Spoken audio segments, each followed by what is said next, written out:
来看桃园一间国中哦，传出讲有学生伫学校伫输电子烟，佮输有依托米子的烟弹，规身躯皮皮喘，走路袂知，佮昏倒，边仔同学是拢惊到。国教面嘛指出讲，校园毒品的问题愈来愈严重，呼吁政府应该赶紧来提出具体办法。桃园一间高中摆发生一个学生伫短短2节课内底，毋但输电子烟，互老师发现处置，佮疑使用含有一级毒品依托米子成分的烟弹出现全身皮皮喘，走路袂稳，意识无清楚，倒伫倒顶这中毒症状，互同学拢真惊吓。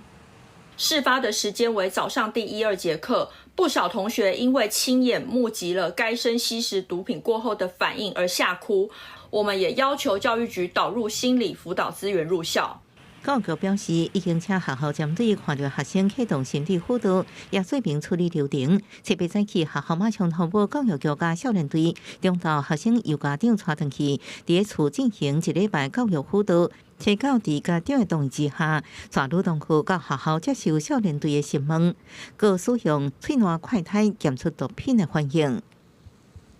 学校已完成校案通报，并于知悉为疑似毒品后，通知少年队采证，初筛为阳性，后续将送专业机构鉴定，并视结果移送少年法院及启动春晖机制。进校来查处，那也查扣了相关的毒品的一些器具。那我们后续送我们的鉴定公司来鉴定是否有毒品的成分。少年队表示，闹毒品成分会依照警察定数马上溯源调查。去年到今年，校园警署溯源已经6件做有效以上。各教民批评送死烟弹绝对毋是局限，毒品进入校园的空隙继续扩大，呼吁政府赶紧修法，明文禁止学生摕电子烟、加一烟顶载具甲烟弹，高设立法则加查扣依据，互校园的第一线人员用有效做依据。真正落实预防甲保护青少年的健康。记者综合报道。